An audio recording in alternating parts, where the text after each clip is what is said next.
دەم باش تەماشاوانانی هێژە چەند ڕۆژە باشووری کوردستان یان ناوچەکانی ژێر دەسەڵاتی یەکێتی نیشتیمانی کوردستان لە دەبەری سلێمانی و دەوروبەری ناڕەزایەتیەکی بەرچاوی خەڵک دەستی پێکردووە. ناڕەزایەتیەکان بە هێندێ ئاراستەی تند و تیژیشدا ڕۆیشتۆن یانە هێندێ بارەگا و ناوەندی دیکەیان سووتاندووە، بەڵام ئەنجامی ئەو تووڕەبوونەی خەڵک بێگومان کۆمەڵێک هۆکاری دیکەن کە لە درێژەی بەرنامەکەدا لەگەڵ میوانانی بەرنامە هەوڵ دەدەین کە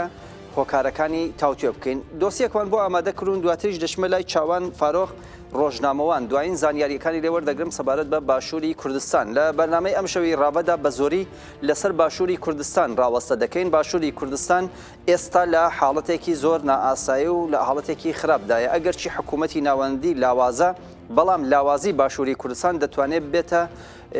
دەرفەتێک بۆ ئەو حکوومەتە لاوازەی ئێرە کە جارێکی دیکە بیەوێت مەعاملەیەک لەسەر کوردستان بەتایبەت لەسەر باشووری کوردستان کە لە هەموو حاڵەتێکدا ئەو دەستکەوتانەی باشووری کوردستان پێویستە بپارێزرێن، بەڵام دەبێت ئەوانەی دەسەڵاتیان هەیە بە خۆیاندا بچنەوە گوێ لە داوخوازیەکانی گەل بگرن و بەم شێوەیە لە نێوان گەل و دەسەڵاتدا سیستمێکی دموکراتیک بێتە ئاراوە بۆ ئەوەی هەم دەسەڵاتی باشووری کوردستان، سیستمی باشووری کوردستان، دەستکەوتەکانی باشووری کوردستان بپارێزرێت و هەم ئەوەی کە گەلی کوردیش بتوانێت ئەمنیەتێکی هەبێت لەباری ئابووری سیاسی و لە ئازادیە جۆربەجۆرەکانی دیکە. تەماشاوانانی هێژە ڕۆژنامەوان شاسوار مامەم لەگەڵدایە بە سکایپ ڕاستەوڕاست. بەڕێز شاسوار مامە، ئەو کاتت باش. ئەم کاتەی ئێوە و بینەرانی هێژاش باش. کاک شاسوار، لە باشووری کوردستاندا چەندین جار خەڵک ناڕەزایەتیان دەربڕیوە، بەڵام ئەم جاریان ناڕەزایەتیەکان هێندێک جیاوازترن بەم فەرقەوە کە ناڕازیەکان پەلاماری بارەگاکان دەدەن، چەند بارەگایان سووتاندووەوە لە تێکەڵچوونێکی لێرە و لەوێدا تا ئێستا ژمارەیەک لە خۆپیشاندەرانیش بوونەتە قوربانی. خوێندنەوەی ئێوە بۆ ئەم ناڕەزایەتی دەربڕینانە چییە؟ یانە چی وای کردووە کە خەڵک تا ئەم ئاستە تووڕە بێت؟ بەڵێ من سەرەتا بەڕاستی سڵاو دەنێرم بۆ خەڵکی ڕاپەڕێوی باشووری کوردستان و سڵاو لە گیانی شەهیدانی ڕاپەڕێویش کە بەداخەوە لەلایەن چەکدارانی حیزبە دەسەڵاتدارەکان بوونە قوربانی. دەکرێت بڵێن ئەو ناڕەزایەتیانەی کە ئێستا لە باشووری کوردستان هەن نەتیجەی چەندین ساڵ حکومڕانی هەردوو پارتی دەسەڵاتدار و هاوبەشەکانیانن. ئەمە تەقینەوەی ئەو پەڕی ناڕەزایەتی خەڵکی هەرێمی کوردستانە لە بەرامبەر ئەو ناداتپەروەریەی کە هەیە لە بەرامبەر بەتاڵانبردنی سامانی خەڵکی هەرێمی کوردستان و لە بەرامبەر هەموو ئەو زوڵمەی لە بوارە جیاجیاکاندا لەیان دەکرێت. خەڵکی باشووری کوردستان بەتایبەت لەم چەند ساڵەی دواییدا لە بارودۆخێکی یەکجار سەختدایە بەهۆی کێشەی ئابووری، بەهۆی دابەش نەکردنی موچە، هەروەها بەهۆی ئەو ناداتپەروەریەی هەیە لەگەڵ ئەو تاڵانیەی کە لەلایەن کۆمپانیەکانی هەردوو بنەماڵە و حیزبی دەسەڵاتدار دەستی بەسەرداگیراوە. بەڕاستی ئەمە وای کردووە کە خەڵکی کوردستان هیچی دیکە نەتوانێت تەحمل بکات، هەرچەندە پانتایی ناڕەزایەتیەکان لە باشووری کوردستاندا زۆر لەوە زیاتر و بەرفراوانترە کە ئێستا دەمێنرێت. تەنها پەیوەندی نییە بە ناوچەیەکی دیاریکراوە، بەڵام ناومێدیەکی زۆر هەیە لە ناو خەڵکی هەرێمی کوردستاندا بەهۆی ئەوەی کە لە ڕابردووشدا چەندین جار خۆپیشاندانی هاوشێوە کراوە، بەڵام ئەنجامێکی ئەوتۆی نەبووە، بەتایبەت بەهۆی هەڵوێست و سیاسەتی هەڵە و مامەڵەی خراپی لایەن ئۆپۆزیسیۆنەکان کە بووەتە ناومێدی لای خەڵک. بەڵام ئەمە وەک دیارە خۆپیشاندانی ئەم جارە ڕادیکالترە و داواکاریەکانی خۆپیشاندەران ڕادیکالترن. سووتاندنی بارەگای هەموو حیزبەکان و دام و دەستگا حکومیەکان ئەو پەیامە دەدات کە بەڕاستی خەڵکی کوردستان بە تەواوی ناومێت بووە لەو لایەنە سیاسیانە و لە دەسەڵات بەگشتی و بە تەواوی ڕەتیان دەکەنەوە و داوای ڕوخاندنیان دەکەن. ئەمانە سووتاندنی ئەو بارەگایانە لە ڕووی سمبولیەوە دەرخەری ئەوەیە کە خەڵکی هەرێمی کوردستان ئیدی بە تەواوی ناومێت بووە و داواکاریەکانیشی لەوە زیاترن کە تەنها داوای موچە بکات، بەڵکو بە تەواوی داوای گۆڕانکاریەکی ڕیشەیی دەکەن. باشە کاک شاسوار باسی ئەوەت کەوتی خەڵداوای ڕووخاندن نەکەن بەو شرایەتی کە باشووری کوردستان هەیەی نیوەی هێشتا لە بندەستی حکوومەتی عێراقدا بەشێکی لەلایەن تورکیەوە داگیر کراوە ئێران دەستی تێوەردەدات و لە نێو خۆشدا لەباری ئابووریەوە لاوازە ئایا ڕووخاندن دەتوانێت چارەسەر بێت ئایا ڕێگەیەکی دووهەم نییە یعنی ئاڵتەرناتیڤێک نییە بۆ ئەوەی بکرێت گەل و دەسەڵات ئاشت بکرێنەوە بە قۆناغێکی دموکراتیکدا تێپەڕن بۆ ئەوە کێشەکان چارەسەر بێت؟ بە بۆچوونی من لە نێوان کۆمەڵگە و دەسەڵاتدا وەک دەڵێ مەسافەیەکی یەکجار زۆر دروست بووە و مەحاڵە جارێکی دیکە خەڵکی کوردستان بە تەواوی لەگەڵ دەسەڵات ئاشت بێتەوە چونکە لێکترازانێکی گەورە دروست بووە و بەرژەوەندیەکان زۆر لە یەکتر دوورن. ئێستا بەرژەوەندی حیزبە دەسەڵاتدارەکان گرێدراوە بە کۆمەڵێک ئەجێندای دەرەکیەوە. لە هەمان کاتدا کۆمپانیەکانی حیزب دەستیان بەسەر داهاتی ئەم وڵاتە داگرتووە، داهاتی خەڵک کە قووتی خەڵکە و ئەو داهاتەی لە بە شێوەیەکی جۆرا و جۆر لە دەواازە سنووریەکان یان بەهۆی فرۆشتنی نەوتەوە دەست دەکەوێت نادرێتە خەڵک، دەدرێتە کۆمپانیا حیزبیەکان و لەوەشدا بۆ چەند کەسێک و بنەماڵەیەکە. لەبەرەوەی بەرژەوەندی خەڵکی کوردستان لەگەڵ هی دەسەڵات و حیزبە سیاسیەکان زۆر زۆر لە یەکتر جیاوازە، مەحاڵە بتوانرێت ئاشتیەک لە نێوان دەسەڵات و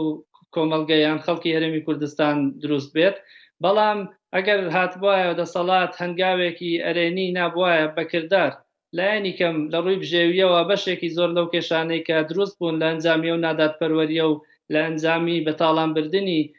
سەرۆت و سامانی ئەم خەڵکە لەوانەیە بۆ ئەم دۆخەستیارە خەڵکی هەرێمی کوردستانیش تا ڕادەیەک هێور بووبایەوە، بەڵام دۆخەکە زۆر لەوە ئاڵۆزترە و باشووری کوردستان نەک تەنهاوەی کە بەشێکی لەلایەن ڕژێمی تورکیەوە داگیر کراوە، بەشێکی لەلایەن عێراقەوە داگیر کراوە، بەشەکەی دیکەشی کەماوەتەوە بەهۆی کۆمەڵێک بەرژەوەندی دەرەکیەوەی ئەگەرنا باشوور ئەگەر بە قوڵتر سەیری بکەین باشووری کوردستان پارچەیەکی ئازاد کراو نییە بەڵکو داگیر کراوە، بەڵام ئەرکی بەڕێوەبردننی سپێدراوە بەم دوو حیزبە دەسەڵاتدارە ئەویش زۆر بە ئەمانەتەوە لە بەرژەوەندی کۆمەڵێکە جێندای دەرەکی ئەم هەرێمە بەڕێوە دەبن. ئێتۆ کە نەتوانی موچەی خەڵک دابین بکەی، نەتوانی خزمەت گوزاری پێشکەش بکەی، نەتوانی ئەو داهاتەی کە لە هەرێمی کوردستاندا هەیە بیخێ خزمەت خەڵکی کوردستان، ئیدی چ هۆکارێکە کە پێویست بکات بمێننەوە، یعنی چ هیوایەک دەبێت بەم دەسەڵاتە هەبێت کە تەنانەت نەتوانێت موچەی فەرمانبەرەکانیشی دابین بکات کە خۆ خەڵک لە سەردەمی ڕژێمی بەعسیشەوە کێشەی ئازادی هەبووە، ئەگەرنا ئەو کاتە ڕەنگە کێشەی موچەی فەرمانبەران یاخود خزمەت گوزاریان بەو شێوەی ئێستا نەبوو بێت. بەڵام دۆخەکە زۆر زۆر لەوە قوڵترە کە لە هەرێمی کوردستاندا هەیە و بەڕاستیش ئەو لایەنانەی کە لە دەسەڵاتدان و بەگشتی هەر فەرهەنگی سیاسی کە لە باشووری کوردستاندا لە ئێستادا باڵا دەستا ئیدی توانای وەڵامدانەوەی ویست و داخوازەکانی خەڵکی کوردستانی نەماوە، پێویستی بە گۆڕانکاریەکی ڕیشەیی هەیە، ئەوەش بێگومان بەوە دەکرێت کە سیستەمێکی جیاوازتر لەوەی ئێستا لە هەرێمی کوردستان دروست بێت. کاکی شاسوار مامە پێشتریش وەکو ئاماژەمان پێکرد ناڕەزایەتی خەڵک هەبووە لە دەسەڵات و ناڕەزایەتیشیان دەربڕیوە زۆرتریش هێمنانە بووە و لە 2009-2010دا خەڵکی کورد لە باشووری کوردستاندا ژیانێکی باشیشیان هەبوو، معاشیشیان وەردەگرت، بەڵام داوای ئازادی زیاتریان دەکرد. ئەمڕۆ خەڵک ئیتر ڕەنگە ئازادی لە بیر چوو بێتەوە و داوای نان دەکە. هۆکار چی بوو کە لەو قۆناغانەدا کە خەڵک تەنیا ئازادی گەرەک بوو نەکرا قۆناغێکی دموکراتیک تێپەڕێ لە باشووری کوردستاندا و ئەمڕۆ کەیتر خەڵک ئەوەندە تووڕەیە پەلاماری هەموو شتێک دەدات، ناڕەحەتە، وێران دەکات، یانێ لە حاڵەتی ناڕەزایەتی دەرچووە، حاڵەتێکی تووڕەبوون و هەڵچوونی پێوە دیارە. هۆکارەکان چین کە ئەم ناڕەزایەتیانە بە ئەنجام ناگەن و لە حاڵەتی تووڕەبوونە ئەتوانێت ببێتە هۆکاری ڕووخاندنی زۆر شتی دیکەش؟ هۆکارەکان ئەوەیە ئەگەر لە ڕوانگەی لەلایەکەوە سەیریەوە بکەین کە زۆر ئەجێندای دەرەکی لە هەرێمی کوردستاندا ساخ دەکرێنەوە. هەرێمی کوردستان بووە بە ناوەندێک کە بەرژەوەندی کۆمەڵێک لایەنی دەرەکی تێدایەوە شوێنی ساختکردنەوەی کۆمەڵێک ململانەی دەرەکی لەسەر دەکرێت. ئەمە لایەکی دیکەشەوە هەتا ئێستا لە هەرێمی کوردستان دام و دەستگەیەکی نیشتیمانی دروست نەبووە، ئاسەوارەکانی شەڕی ناوخۆ هەرماون، هێشتا دوو ئیدارەی زۆر بەتۆخی دەبیندرێت. ئەمە وای کردووە کە ئەو دام و دەستگایانەی هەن هەموو دام و دەستگای حیزب بن لە بەرژەوەندی حیزب و بنەماڵەی دەسەڵات بەکاربهێنرێت نەبوونەتە دام و دەستگای نیشتیمانی بۆیەش داواکاریەکانی خەڵکی کوردستان پێشتر بەرفراوانتر بوون ڕاستە بەڵام ئەوە نیشانەی ئەوە نییە کە دەستیان لە داواکاریەکانی پێشوشیان بەردابێت دەستیان لەوە بەردابێت کە واز لە داوای ماف و ئازادی و دادپەروەری و سیستەمێکی دیموکراتیان هێنابێ بەڵکو بەهۆی ئەوەیە کە دەسەڵات بە شێوەیەکی پیلان بۆ داڕێژرا و خەڵکی برسی کردووە لەم چەند ساڵەدا و شەڕێکی دەرونی لەگەڵ دەست پێ کردوون بەوەی کە هەوڵ دەدات داواکاریەکانیان لە داواکاریە گەورەکانەوە لە گۆڕینی سیستەمەوە لە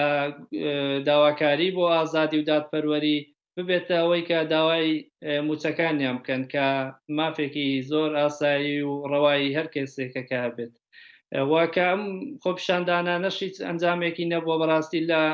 لە ڕابردوودا ئێمە بینیمان کە لە ڕووداوەکانی هەفتەی شوباتدا خەڵک لە هەرێمی کوردستان زۆر بە شێوەیەکی بەرفراوانتر هاتنە سەر شەقام و نزیکەی 9 ملیۆن کەس دەنگیاندا بە بزوتنەوەی گۆڕان کە ئەو پێشەنگایەتی خەڵکی دەکرد بەڵام ئەوان ڕازگۆ نەبوون لە پێناو کۆمەڵێک پۆست و پلەپایەدا لەگەڵ یەکێتی پارتی ڕێککەوتن بەبێ ئەوەی هیچ گۆڕانکاریەک بەدی بکرێت ئەمە وای کرد کە گورزێکی گەورە بەر شەقام بکەوێت بەر خۆپیشاندانی ڕێکخرا و بەڕێبەرایەتی بکەوێت لەبەرەوە پێم وایە هێشتا خەڵکی کوردستان لەلایەک باجی ئەو ئیستیغلالکردنەی ئۆپۆزیسیۆن دەدات بەتایبەت بزوتنەوەی گۆڕان لەلایەکی دیکەشەوە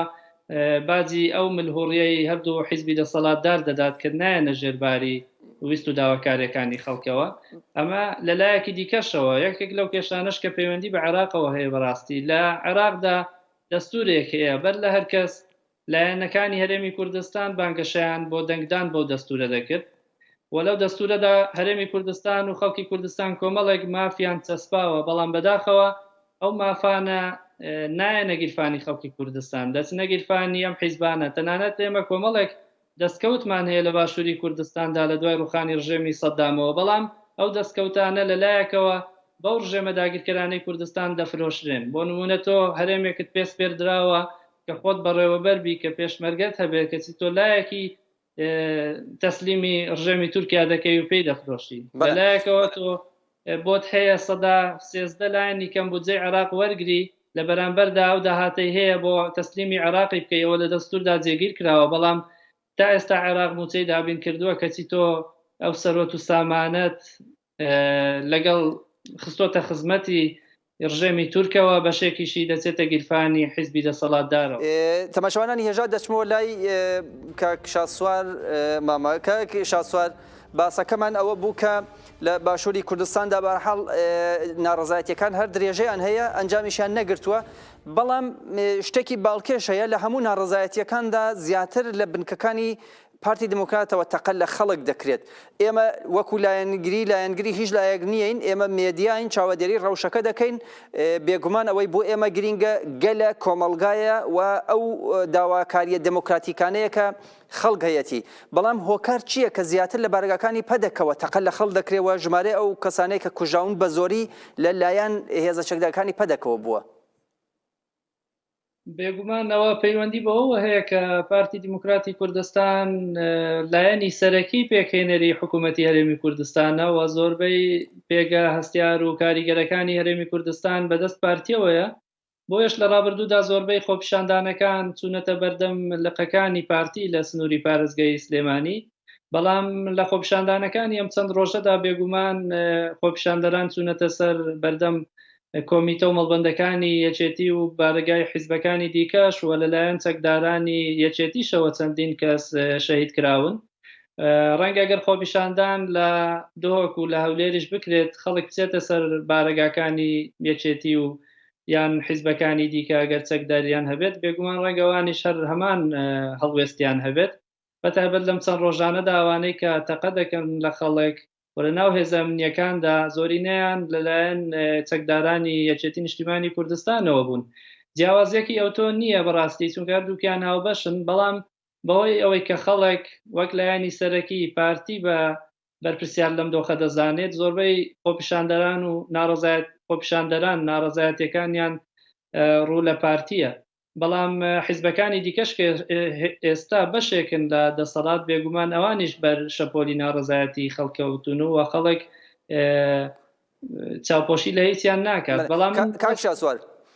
مەبەستم پرسیارەکەم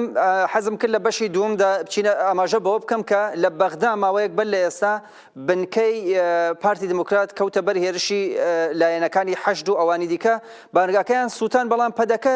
نەک هەر پارێگاکەی نەپاراز بەرک و بۆشی چۆڵکردن یانێ مەبەستم ئەوەیە کە بۆچی لە بەغدا بەم شێوەیە لە بەرابەر ناڕازیان خەڵکێکە دێ بەرەو بارگاکان هەڵوێزەک بەڵام لە کوردستانە بە فیشەک وەڵام دەدەنەوە مەبەستی من ئەوە بوو ئایا ئەمە ڕەوایە کە تەقە لە خۆپیشاندەر بکرێ ئەگەرچی ڕەواژ نییە کە خۆپیشاندەر بسووتێنە یان پەلامار بدە یان لە خەڵک توندوتیژی بەکاربێنێت بەڵام ئایا ڕەوایە کە حیزبێک لە وڵاتی خۆیدا خەڵکێک کە دێن داوای نانی لێ دەکەن داوای ئازادی لێ دەکەن تەقییان لێ بکات بێگومان نەک ڕەوانی هەر زۆر ناڕەوایە بەڵام ئەو مامەڵەی پارتی بەڕاستی شتێکی تازە نییە بە درێژایی مێژوو ئێمە هەرگیز نەمان بینیوە لایەنی کەم ئێمە لەوەتای ڕاپەڕین هەیە کە ئێمە نەوەی دوای ڕاپەڕینین نەمان بینیوە هیچ جارێک لولەی تفەنگی چەکدارانی پارتی دیموکراتی کوردستان ڕوو لە دوژمن و ڕوو لەلایەنە نەیارەکانی هەرێمی کوردستان و خەڵکی کوردستان بێ بەردەوام ئەوان لەلای ئەو لایەنانە جیان گرتووەکە دژی بەرژەوەندیەکانی هەرێمی کوردستانن خۆ تەنها لە نمونەیەکی باشت هێنایەوە لەوەی بەغدا کە بەڕاستی چەکداریشیان هەبوو لە نێو بارەگاکەدا بەڵام نەکرد تەقەیان نەکرد چۆڵیان کرد و خۆپیشاندەران بنکەکەیان سووتاند بەڵامەوە هەرگیز لە خەڵکی کوردستان قبول ناکەن و چەندین جاریش هەمان هەڵوێستیان هەبووە ئێمە لە کاتی هێرشی داعشیشدا بۆ سەر کەرکووک و شنگال و ئەو ناچانە بینیمان کە پارتی هیچ فیشەکی نەتەقاند و هەڵات ڕای کرد لە مەخمور بینیمان لە هەموو شوێنانەی کە لایەنێکی دەرەکی هێرشی کرد بێتە سەر خەڵکی هەرێمی کوردستان پارتی تەقەی نەکردووە و هیچ کاردانەوەیەکی نەبووە زۆریش نەرم بووە تەنانەت داوای لێبوردنیشیان کردووە هەروە خۆشتان بینیتان لە کاتی ڕیفراندۆمدا ڕیفراندۆمەکەیان هەڵوەشاندەوە و هەر داوای لێبوردنیشیان کرد بەس بۆ ئەوەی دڵی نارەکانیان جارێکی دیکە بەدەست بێننەوە ئەمە نیشانەی ئەوەیە کە بەڕاستی پارتی دیموکراتی کوردستان و لایەنەکانی دیکەی دەسەڵاتیش شەرعیەتی خەڵکی هەرێمی کوردستانیان نییە بەڵکو شەرعیەتێکی ناڕەوایان لە دەرەوە وەرگرتووە کۆمەڵێک بەرژەوەندی دەرەکی دەپارێزن لە ناوخۆدا خۆیان وەک شێر پیشان دەدەن لە بەرامبەر خەڵکی سڤیل و مەزلومی هەرێمی کوردستان بەڵام لە بەرامبەر دوژمناندا وەک ڕێوی بەردەوام هەرڕا دەکەن ئەمە بووە بە بەشێک لە فەرهەنگی سیاسی پارتی و حیزبەکانی دیکەی باشووری کوردستان ئەمەش جێگای داخە بەڕاستی باشە کاک شاسوار ئێستا لە ئەنجامی ئەم سەرهەڵدان و ناڕزایەتی و تووڕەبوون و هەرچێکی ناو بنێن کۆمەڵێک بەرکەوتن دروست بووە خەڵکێکی سڤیل بریندار بوون بێژگە لەوانەیە کە گیانیان لەدەست داوە و کۆمەڵی خەڵکیش ڕەنگە وەکو ئەوانەی کە لە پێشەوە یینەکانە فیلمیان لێگیرا بێت ناسرا بنەوە بۆ هێزە ئەمنیەکانی سەر بە دەستگا ئەمنیەکانی یەکێتی نیشتمانی یا پارتی دموکراتی کوردستان احتمالی ئەمانە ڕوبەڕووی گرتن یان ڕاونان یان توندوتیژی ببنەوە ئایا چی بکرێت بۆ ئەوەی پێش بەمە بگیردێت یان لانی کەم نەهێڵدرێت کە لەمە زیاتر لە باشووری کوردستاندا خەڵک ببێتە قوربانی کاکی وا ئەگەر جارەکانی دیکەش گوترا بووە کە خەڵکی کوردستان لایەنێکی سیاسی دەیەوێت ئەو ناڕزایەتیانە لە بەرژەوەندی خۆی بەکار بێنێت ئەمە لەوانەیە ڕێیتری بچوو وایە بەڵام ئەم جارەیان هەموو لایەنەکان لەسەرەوە کۆکن کە خەڵکی هەرێمی کوردستان بە تەواوی مافی خۆیانە داوای مافەکانیان بکەن چونکە هەموو مافەکانیان دەستی بەسەرداگیراوە بە ئاشکرا دزیان لێ دەکرێت بە ئاشکرا برسی دەکرێن بە ئاشکرا ڕۆژانە دەچەوسێندرێنەوە و بازرگانی بە ناسنامەیان دەکرێت سوکایەتیان پێ دەکرێت لەبەرەوە ئەگەر بڕیار بێ دەستێکی دەرەکی لە هەرێمی کوردستاندا هەبێەوە ئەو هێزانن کە لە دەسەڵاتدان بەڵام ئەو دۆخەی کە ئێستا لە ئارادایە کە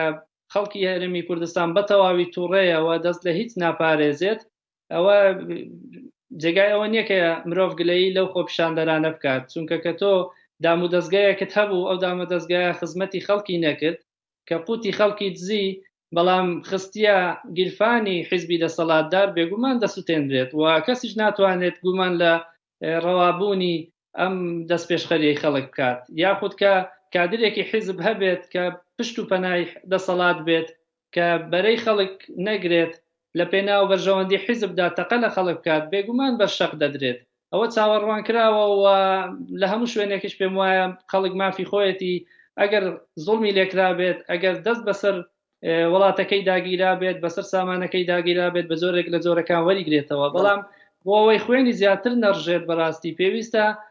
لایەنەکان بەرپرسیارانە مامەڵە بکەن و ئەو هێزانن کە هەمویان خەڵکی هەرێمی کوردستانن ڕۆڵەی خەڵکن تەقەبە لە خەڵک نەکەن چونکە ئەوانیش هەر برسین وەک خۆپشاندەران خۆیان لەسەر شەقام باسی دەکەن داواکاریەکانی ئەوان تەنها هەر بۆ خۆیان نییە بۆ هەموو خەڵکە بۆ ئەو خەڵکەیە کە پێشمەرگەیە کە ئاسایشە کە پۆلیسە لەبەرەوە ئێمە هیچ ناکرێت هیچ داوایەک لە دەسەڵات بکەین چونکە بەڕاستی دەسەڵات لەو چەند ڕۆژەدا بە خەڵک دەڵێت تیرۆریست پێیان دەڵێ داعش پێیان دەڵێ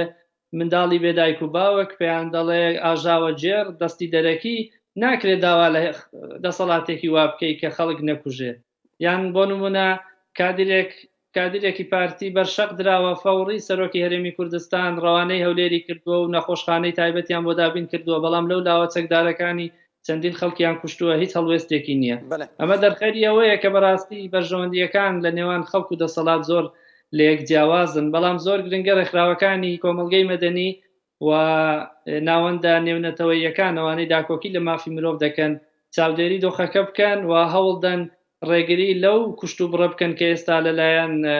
حیزب بەدەسەڵاتدارەکان دەکرێت. بەڵێ ڕۆژنامەوان شاسوار مامە سپاس بۆ بەشداربوونت و هەروەها بۆ هەڵسەنگاندنەکانت. زۆر سپاس بۆ ئێوەش. سەرچایم.